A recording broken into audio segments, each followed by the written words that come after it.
नमस्कार, पुन्हा एकदा आपले स्वागत आहे. मित्रांनो, 24 तारीख घेऊन येणार कर्मचाऱ्यांसाठी आनंदाची बातमी. एक महत्वाची बैठक 24 तारखेला होणार आहे आणि कर्मचाऱ्यांची चांदी होणार आहे. जाणून घेऊया या व्हिडिओच्या माध्यमातून काय बातमी आहे. सविस्तर करता व्हिडिओ शेवटपर्यंत पहा.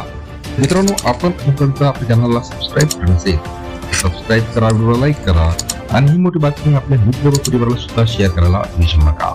तर मित्रांनो, सरकारी कर्मचाऱ्यांसाठी अत्यंत महत्वाची घडामोड समोर आली आहे. 8व्या वेतन आयोगाचे एक पथक 24 एप्रिल 2026 रोजी येथे भेट देणार आहे. ही भेट देशभरातील सूचना आणि अभिप्राय गोळा करण्याच्या व्यापक प्रक्रियेचा एक भाग आहे. 30 मार्च 2026 रोजी जारी करण्यात आलेल्या अधिकृत परिपत्रकानुसार आयोगाचे संवाद साधू इच्छिणाऱ्या कर्मचारी संघटना आणि संबंधित घटकांना आगाऊ वेळ घेऊन आपली मते मांडण्याची संधी देण्यात आलेली आहे. कर्मचाऱ्यांना थेट मते मांडण्याची संधी.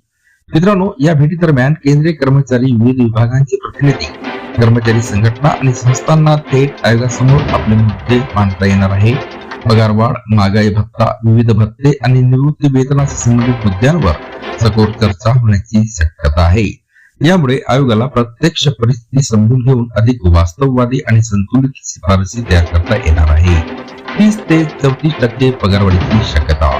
मित्रांनो, तज्ञांच्या अंदाजानुसार 8व्या वेतन आयोगाच्या शिफारशी लागू झाल्यास केंद्रीय कर्मचाऱ्यांच्या पगारात ही 30 ते 34% पर्यंत पगारवाढ होऊ शकते. या निर्णयाचा फायदा देशातील सुमारे 1.1 कोटी कर्मचारी आणि निवृत्ती वेतनधारकांना होणार आहे. त्यामुळे ही प्रक्रिया अत्यंत महत्वाची मानली जात आहे.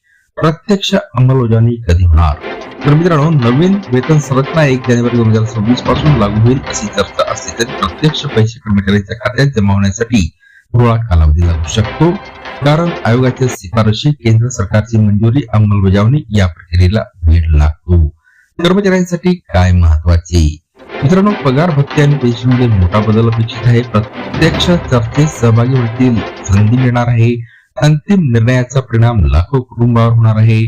24 एप्रिलची भेट ही केवळ औपचारिक बैठक नसून 8व्या वेतन आयोगाच्या प्रक्रियेला वेग देणारी मोठी पायरी मानली जात आहे. येत्या काही महिन्यात याबाबत आणखी मोठे अपडेट्स येण्याची शक्यता आहे. पुन्हा भेटूया नवीन अपडेटसह पुढच्या व्हिडिओमध्ये. धन्यवाद.